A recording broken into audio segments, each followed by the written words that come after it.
TIPC-PH. This convention aims to expand the literary horizons of the independent publishing community in the Philippines. Tune in to our free talks and get a chance to interact with our guest speakers and win in our raffle. INDIEPUBCON 2021 is organized by the Indie Publishers Collab-PH and supported by the National Book Development Board, Eight Letters Publishing, Aklat Alamid, Alubat Publishing, Malangay Productions, Kasing-Kasing Press, Librong Lira, Rebo Press, Southern Voices Printing Press, the Cultural Center of the Philippines Intertextual Division, Ateneo Institute of Literary Arts and Practices, Papercat Books, Gantala Press, Savage Mind Arts Book Cinema, Seven Eyes Productions, Cavite Young Writers Association, Ungas Press, and Vox Populi PH. To kickstart the program and introduce us to the objectives of the convention, here is our event director, Ms. Cindy Wong. Nung bata pa ako ay pinangarap kong maging isang manunulat. Hindi po ba dyan naman nag-uumpisa ang lahat? Sa pangarap at sa kahilingan na sana mas marami pa tayong mga librong mabasa. Sana ay magkaroon pa tayo ng mga librong mula sa iba't ibang panig ng bansa para makatikim naman ng iba't ibang lasa. Sana magkaroon pa ng marami pang istorya at pakikipagsapalaran. At sana mas marami pang makasalamuhan na kapwa manunulat at mambabasa. Mas masaya kasi kapag sama-sama, mas makahulugan at mas malayo ang mararating. Dito nag-umpisa ang The Indie Publishers Collab-PH. Sa ating Executive Director ng National Book Development Board na si Binibining Charisse Aquino-Tugade, sa ating National Artist na si Ginoong Virgilio Almario, Dr. Efren Abueg, sa ating key speaker ngayong araw na ito na si Binibining Nida Ramirez ng Avenida Publishing, the Cultural Center of the Philippines Intertextual Division, sa lahat ng publishers na bumubuo ng programang ito, Eight Letters, Aklat Alamid, Alubat Publishing, Balangay Productions, Kasing-Kasing Press, Librong Lira, Rebo Press, Southern Voice Printing Press, Ateneo Institute of Literary Arts and Practices, Papercat Books, Ungas Press, Gantala Press, Savage Mind Bookstore, Seven Eyes Productions, Cavite Young Writers Association, at Vox Populi. Magandang hapon at welcome sa pinakaunang INDIEPUBCON sa Pilipinas. Nabuo ang TIPC taong 2020 sa kasagsagan ng pandemic lockdown. Simple lang ang pananaw namin. Ang pagsamasamahin ang mga independent at maliliit na publishing na magtutulungan at susuportahan ng isa't isa. Ang convention na ito ay isang mahalagang bahagi ng paglalakbay ng organisasyon ito dahil sa pagkakataon na mapag-usapan ang mga issue ng mga libro, manunulat, polisiya na sa tingin namin ay mahalagang talakayin.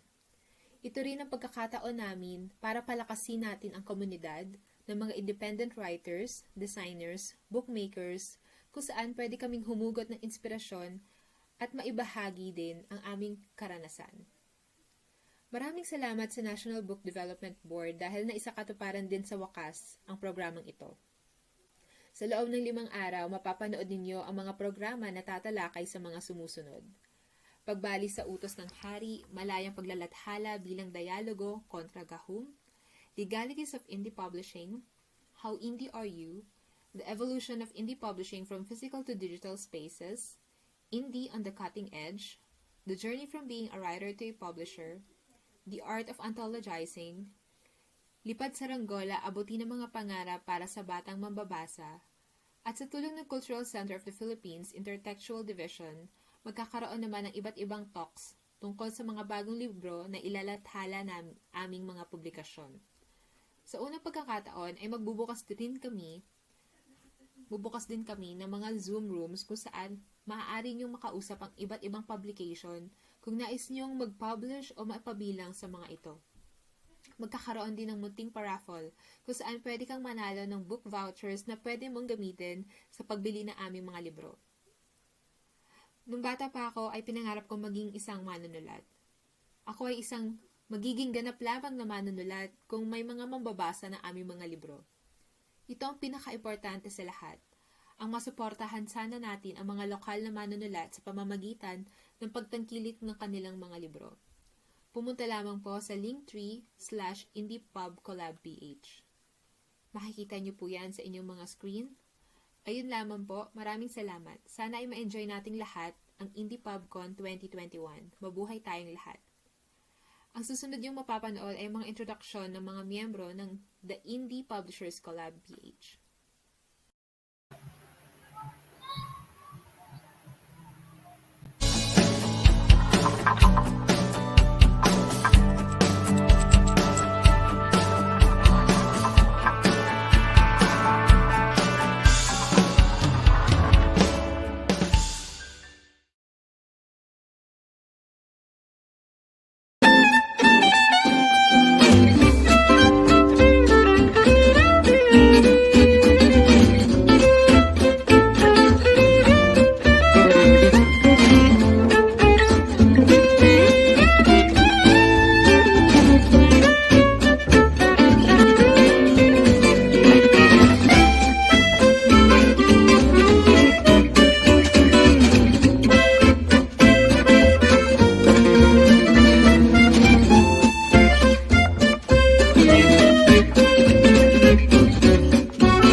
So the idea of 8 Letters Bookstore and Publishing started when Marigold Uy and I, Cindy Wong, thought of helping out fellow indie writers out there to get more sales.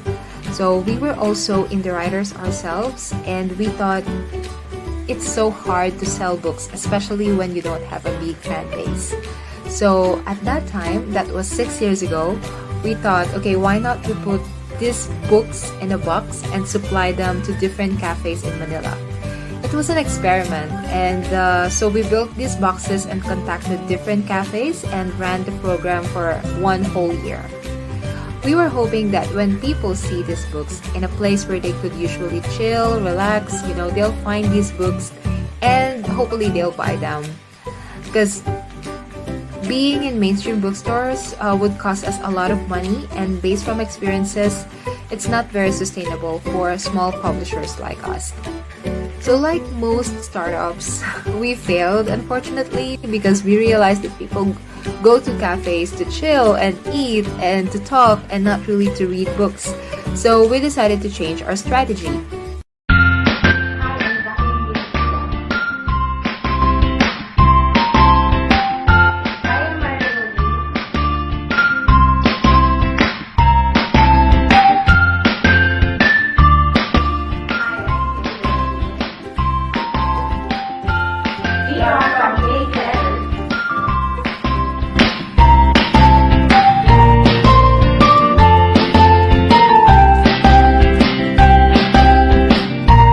It's also important to note that I was based in Hong Kong at that time, and Marigold was based in Isabela.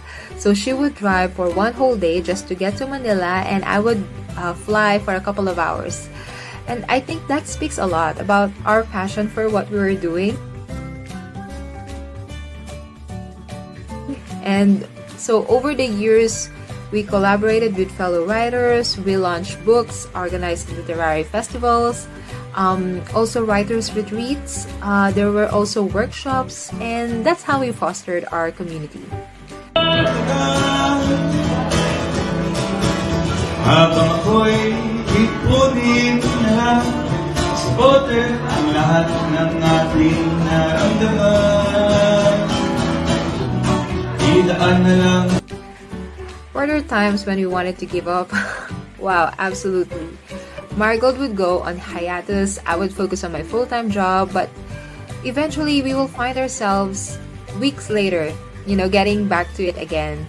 We've always loved writing and collaborating, and this is where we found great friendships too. So fast forward to 2021, we can now find works by Michelle Alagao, Jarius Bondok, R.C. Perez, Lola Cuentosera, Sandra Villo, Francisco Montesenia, Alvin B. Cruz, Ron Lacson, Luna Sicat Plato, Lila Spence Noel, Jerome de la Peña, and many more. And now look at us, we're here at the first ever INDIEPUBCON in the Philippines. This is just the beginning where we hope we can help, encourage, and inspire more writers. 8 Letters also offers indie publishing services, so check out www.8lettersbooks.com for more details.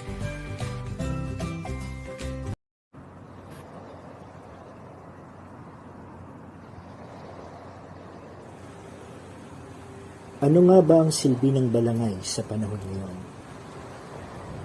Isa lang ba itong simbolo para dumugsong tayo sa isang alaala? Alaala na nagsasabing mayroon tayong pamamaraang sinauna na hindi isinususog sa kultura ng iba o sa paniniwala ng iba.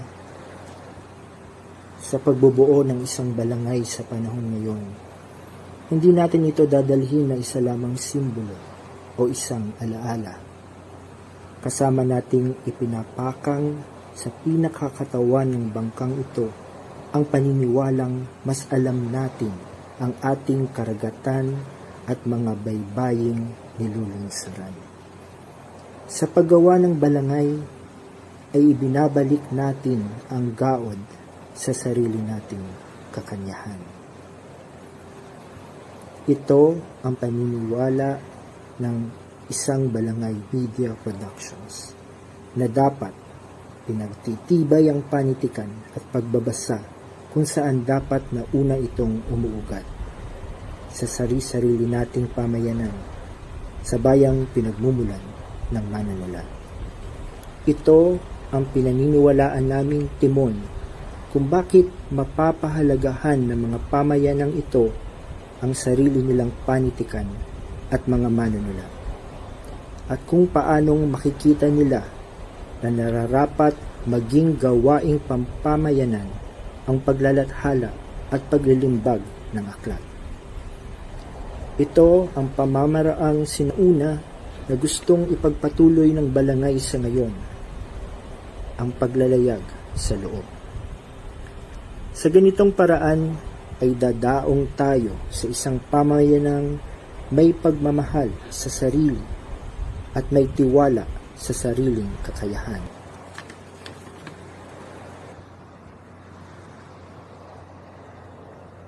May naisulat si Padre Alsina sa Historia de las Isla e Indios de las Visayas na kinukwento kung gaano kabilis tumakbo ang balangay. Masyado raw itong mabilis na di mo kakayaning tumayo habang tumatakbo ito. Mayroon din daw mga bangkang ginagawa gamit ang mga piraso ng kahoy na pinagkakabit ng biniyak na ratan at bilo ng bulak na tumatahi rito. Kaya raw nitong sumakay sa mga alon. Ginagamitan ito ng sagwan panggaod. Wala raw pagkakataong ito ay nabasag. Mga bangka raw itong kayang maglayag kung saan man naisin. Ganito rin sana ang mga aklat ng balangay.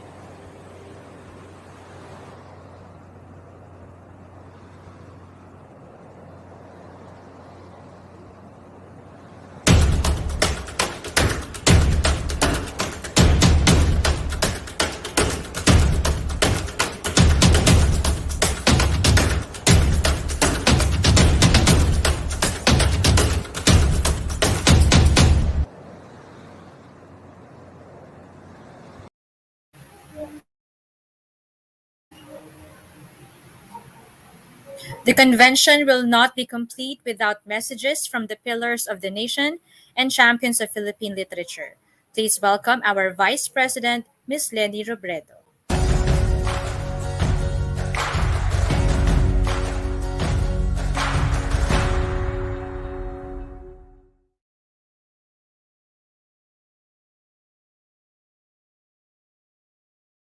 Pagbati sa mga publishers na bumubuo sa the Indie Publishers Collab-PH. At congratulations sa pagbubukas ng inyong INDIEPUBCON 2021. Salamat dahil sa kabila ng mga pagsubok, hindi kayo nagpapatinag. Nagawa pa ninyo magsama-sama at bumuo ng samahang nakatuon sa pagtaguyod ng independent publishing at kasabay nito ng ating wika, kultura at panitikan. Sa paglungsad ng inyong komperensya, iniisip siguro ninyo, paano natin masisiguro ang suportang kailangan ng mga indie publishers lalo na sa panahon ng pandemya? Paano ba natin pagyayamanin ang mga advokasya natin sa paglalathala? Maraming nangangamba para sa kinabukasan. At sa pagbigas ng karanasang ito, ng bagabag, ng takot, ng kawalang katiyakan, naitatawid natin ang sariling puso, papalabas tungo sa kapwa. Namumula tayo sa katotohanan, hindi tayo nag-iisa sa ating mga karanasan. Nasa wika at inilalathala natin ang diwa ng pagkakabigkis ng isang bayan. At sa pagdaing natin o sa pagbibigay-pugay man, pinatitingkad natin ang mga hiblang nagtatahi sa bawat Pilipino. Magkakarugtong tayong lahat. Kaya ang panawagan ko, patuloy na isalamin ang karanasang Pilipino sa bawat aklat na inilalathala ninyo. Ang buong spektrum ng ating nararamdaman, mula pasakit hanggang tagumpay, mula pagkadismaya hanggang pag-asa. Sa ganitong paraan, lumalalim ang ating pagkabansa. Sa harap ng pandemya, habang pinagtitibay at pinagyayaman natin ang ating mga katutubong wika, ibahagi rin natin ang mga karunungang makakatulong sa pag-angat ng mga komunidad. Palalimin pa ang mga ugnayan sa isa't isa. Lawakan ang saklaw ng malasakit. Palakasin ang mga boses ng nasa laylayan, lalo na ang mga katutubo, para marinig ito ng mas nakararami. Dahil ang kwento nila ay kwento rin natin bilang isang bansa, bilang mga Pilipino. Marami pa tayong mga hamon na kailangang harapin. Pero gaya ng lagi kong sinasabi, laging mas malaki ang pagkakataon. Pagkakataong makilahok, makatulong, makagawa ng kabutihan. Padayon lang sa pagsulong ng ating wika, kultura at panitikan. Padayon lang sa pakikiisa sa kapwa. Maraming salamat, mabuhay ang indie publishing.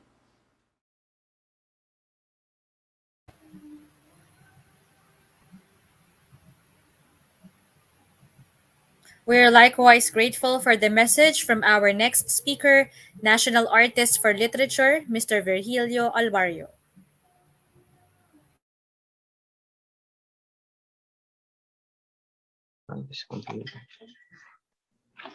Ayan, nire-record ko na po. Pwede na tayo mag-start. Ikakat ko na lang yung part na.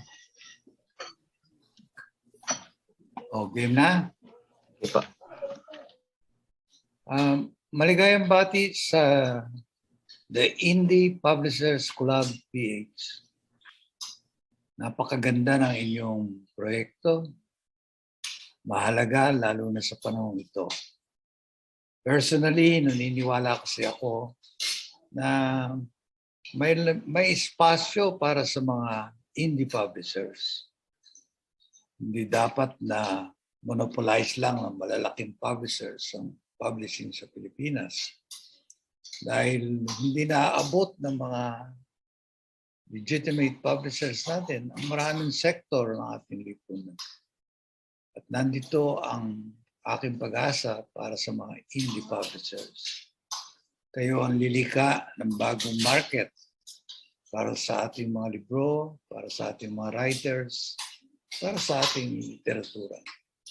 Kaya maligayang bati sa inyong darating na kumperensya at sana mabuhay kayong lahat. Yay! Ang ganda, Okay. sir! Grabe, parang hindi pa kayo nag-practice niyan, ah.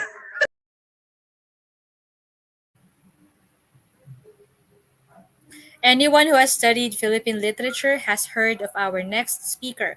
He is an award-winning fictionist and a mentor to many. Please welcome Dr. Efren Abueg.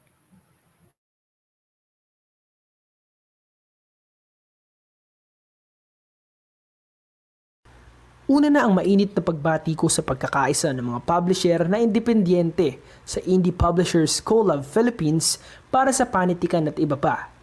Ikalawa, ang pagkamangha ko sa hindi ko inaasahang pagpapatuloy ninyo ng proyektong ito sa panahon ng pananalasa ng pandemya sa kasalukuyan, ang COVID-19.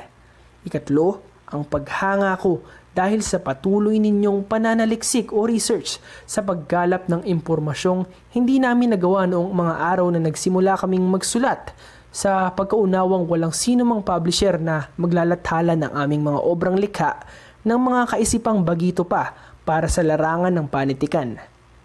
Ikaapat, ang taimtim na paggalang ko sa commitment ninyo sa pagdakila sa ating katutubong mga panitikan na madalang pa hanggang ngayon maisalin kahit sa mga lingwaheng ASEAN, kundi man sa mga pangunahin umanong mga wika ng daigdig. Ngayon, ibig kong ibahagi sa inyo ang mga una kong karanasan bilang isang editor na gustong maglimbag ng mga koleksyon ng mga akda. Mahirap na makipag-usap noon sa mga individual na otor. Mahirap pa rin ang makakita ng mga publisher na papatol sa mga una kong pagtatangkang malathala. Estudyante ako noong 1959 na hinamon na maglathala ng unang antolohiya.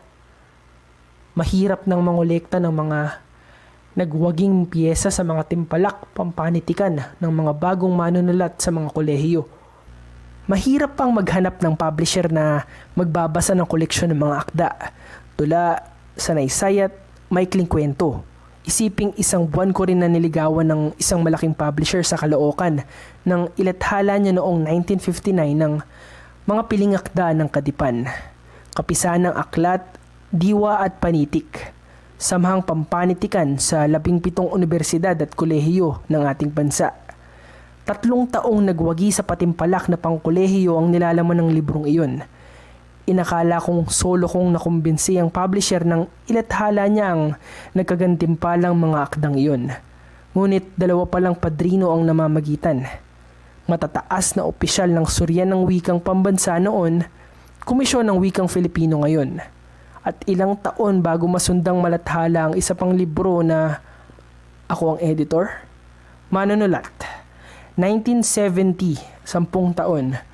Noon namang 1976 ang sumunod at padrino ko ang may-ari ng librong iyon.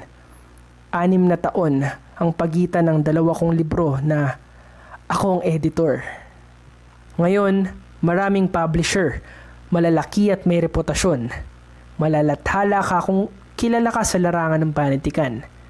Hindi yaong mahusay ka at dapat kang ilantad sa mga mambabasa ng bayan.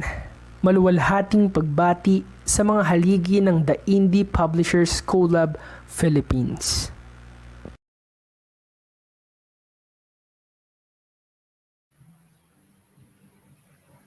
We would also like to welcome Ms. Charisse Tugade, Executive Director of the National Book Development Board.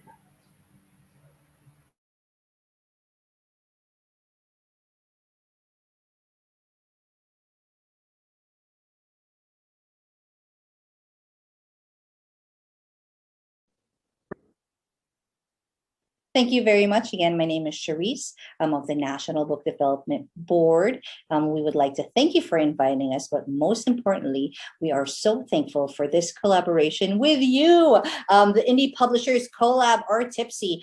We support your wonderful program, your first online convention, claiming indie spaces in challenging times. It is indeed a very challenging time, but we can work through it, and we have this entire year, and we hope to work with you, I guess, in perpetuity, right? So yeah, we just wanted to share our support. And for those of you indie publishers and writers and illustrators, the National Book Development Board is here for you. So please do register with us. It is for free. And with this registration, you are able to avail of grants. You can be our programming partner, and you can join all sorts of activities with us. And all of that. So again, please register with us. And yeah, so there, thank you very much. Thank you for sharing this space. We support you forever. All right, enjoy the next 5 days. Thank you very much.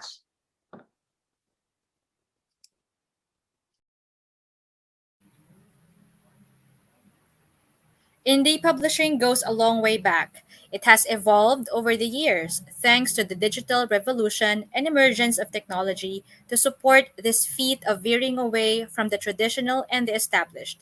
To walk us through the history of independent publishing, please welcome Ms. Nida Ramirez of Avenida Publishing.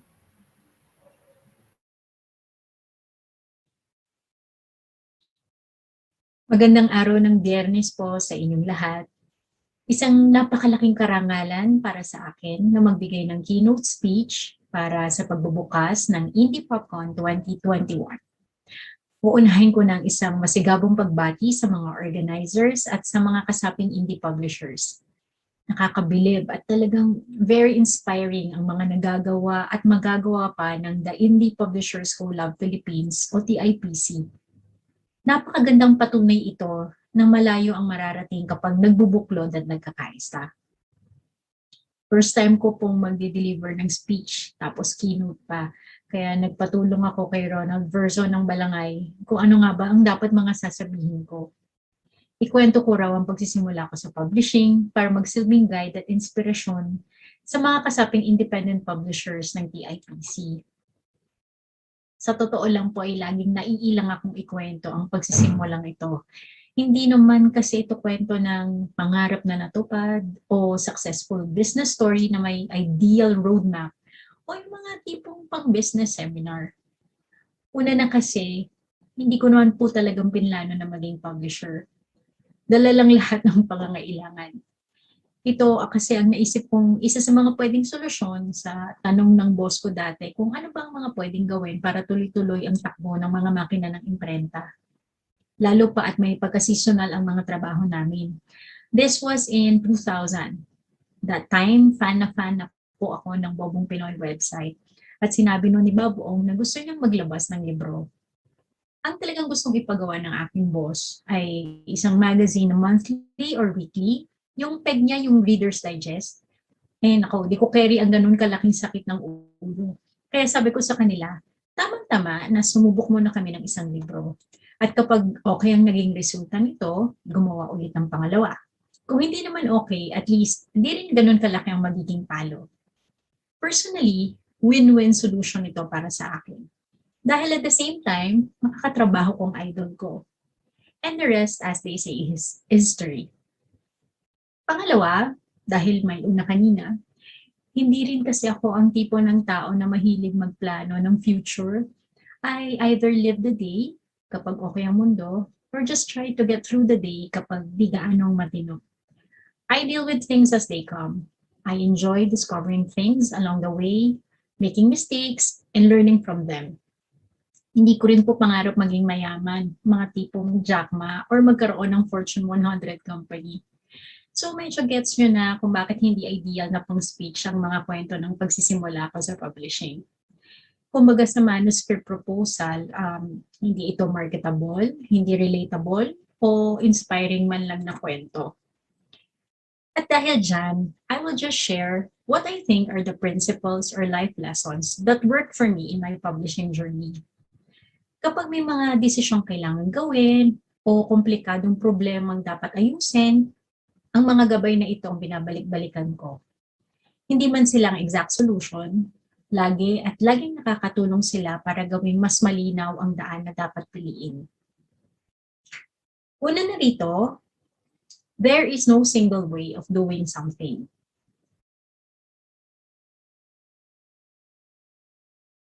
Bilang independent publisher, we tend to follow the standards set by our predecessors or the practices na subok ng epektibo. But at the same time, may mga sistema din kasing patuloy na nagbabago depende sa takbo ng mundo. Dapat ba nasa kilala kang bookstores para maging legitimate author o publisher ka? Dapat ba nasa bestseller list ka nila para maging maid ka? Dapat bang consignment ka na lang palagi sa mga tindahan at maghintay na bayaran ka sa naibenta nila tapos ng 3, 6 o 8 buwang paghihintay? Iba na ang panahon ngayon at ang mga pagbabago ay lalo pang pinaiigting ng pinagdadaanan nating pandemya. The pre-COVID world is so ancient, ika nga. Sa kabila ng maraming pagdurusang dala ng pandemya, meron pa rin itong binuksang opportunities para sa mga publishers gaya natin. Bahagi ng opportunities na ito ay ang pagbibigay sa atin ng lakas to stand on our own, makapagbenta directly sa ating mga mambabasa, at akuin ang mas malaking kita ng mga libro natin dahil dito. We are now our own bookstores. And the better news is, alam na rin ito ng mga mambabasa. At tingin ko matapos man ang pandemya, ang sistemang ito ay hindi na mawawala. Tandaan lang natin na patuloy tayong makiramdam, maging bukas, at huwag matakot sa mga pagbabago. In terms of the types of books we publish, applicable pa rin ito. Huwag tayong bastang magpakulong sa nakasanayan ng standard sa pag-uuri ng mga kwento. Unang-una sa pamantayan namin dati, sa Visprint para sa mga tatanggaping kwento, ay kung nag-enjoy ba kaming basahin itong kwento tungkol sa mga Pilipino. Regardless of genre, category, o format. May mga nagsasabing kakaiba daw ang mga librong inilalabas namin. Pero wala naman ako nakikitang kakaiba sa desisyong piliin ng mga librong gugustuhin ding basahin ng ibang tao. Tsaka na lang namin pinoproblema kung saang kategory ba sasakto ang mga libro. We are in the creative business. Let us be creative and innovative in finding our ways to succeed, in solving our problems, and in our business journey. Another business principle I hold on to is to always engage in a mutually beneficial transaction and relationship. Sa totoo po, una ko itong nakita sa print cost letter na pinadadala ng Visprint sa mga kliyente nito para sa printing press. Yung print quotation. We look forward to a mutually beneficial business relationship with you. Yan ang closing statement sa lahat ng mga sulat na pinadadala namin.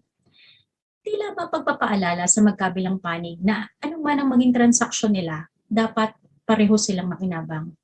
Dapat may bigayan, walang lamangan.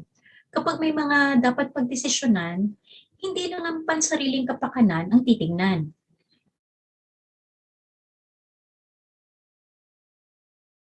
Siguro ang tagumpay mo ay hindi ikakapahamak ng kabila.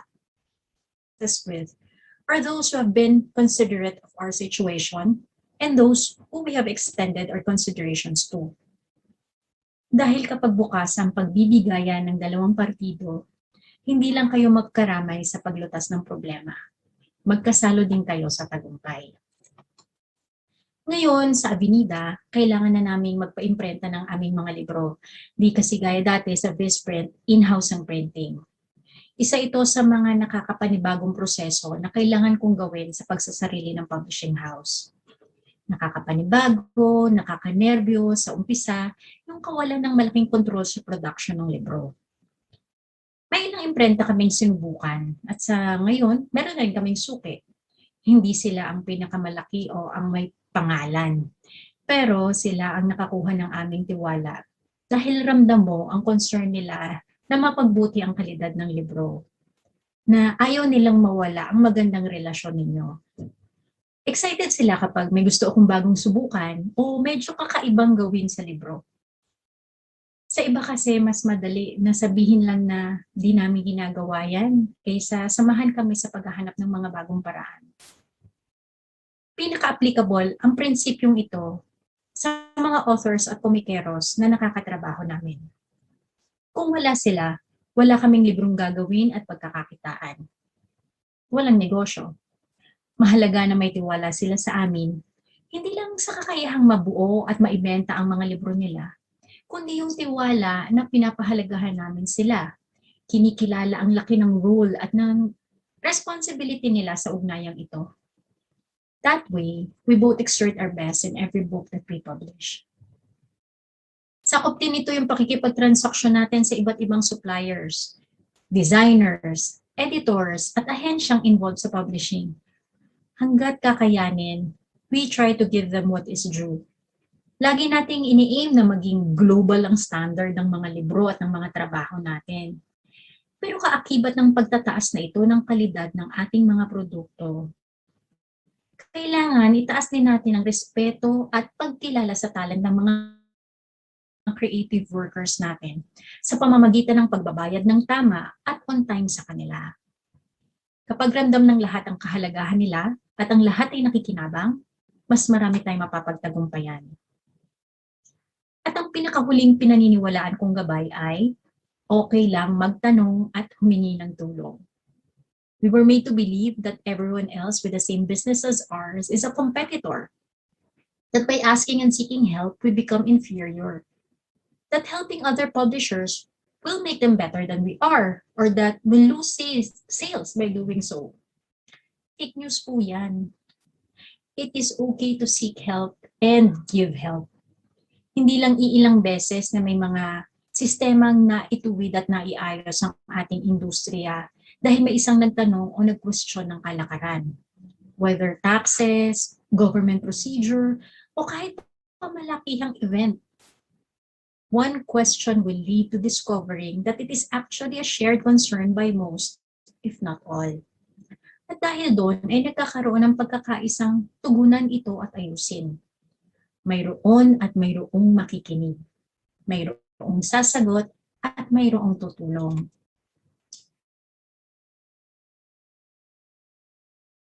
Kaya ganoon na lang ang tiwala ko sa kakayahan na kasama nito. At higit pa rito, sigurado akong dahil sa pagbubuklod na ito, marami kayong mabubuksang mga bagong paraan at kakayahan. Mga lumang sistemang maitatama at maiaayon sa pagbabago ng panahon. At maituturo sa mga matatagal na at matatanda na sa industriya ng publishing. Kayo ang bagong dugong dadaloy at lalong magpapanagana sa mga aklat ng Pilipino. Humayo kayo. Maraming salamat po sa inyong lahat.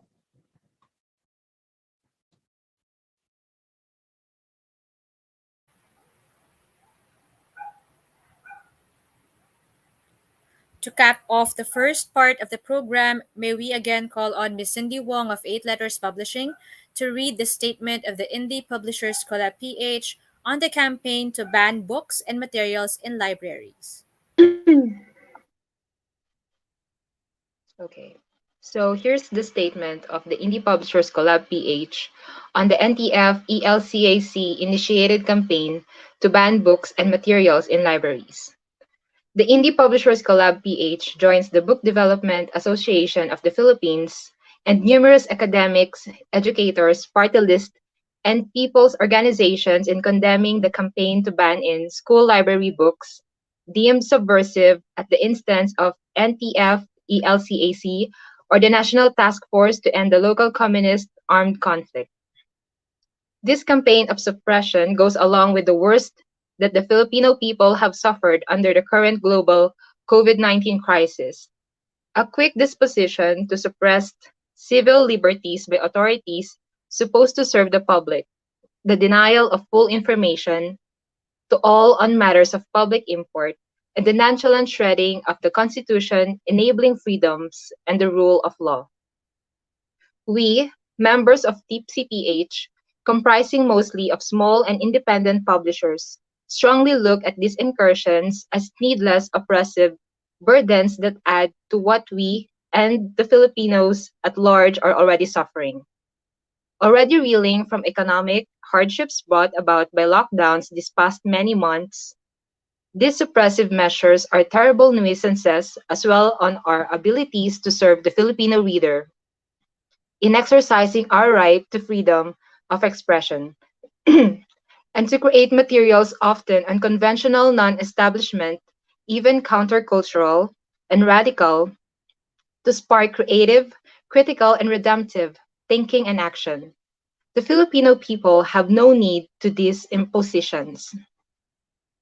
We all do not deserve such a stultifying atmosphere.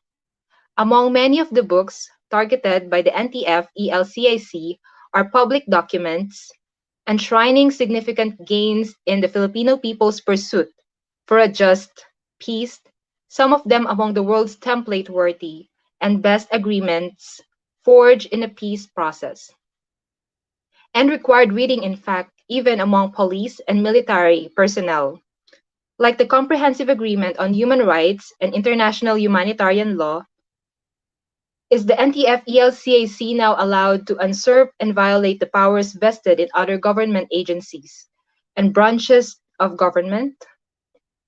In this light, we therefore find positive the Senate's action to marginalize the agency's budget, as well as the statement of presidential candidate and our current Vice President Leni Robredo intending to abolish this nefarious agency, and enjoin the other national candidates to likewise take this stand for freedom.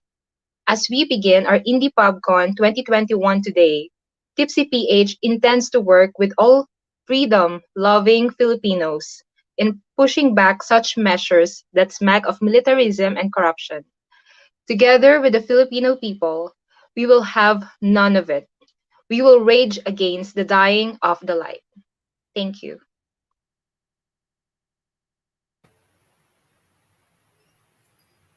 The INDIEPUBCON has just begun, and yet our esteemed speakers this afternoon have already given us a lot to think about. To our dear viewers, thank you for watching our opening program. We still have several minutes before the next segment, Pagbali sa Utos ng Hari, Malayang Paglalathala bilang Dialogo kontra Gahom. A separate StreamYard or YouTube link will be posted on the TIPC-PH Facebook page at exactly 6 p.m. We hope to see you there.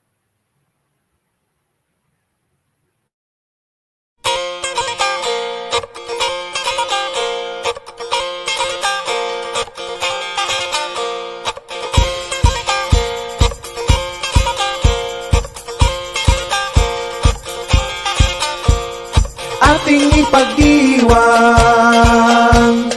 ang literatura at ating itanghal sa performatura.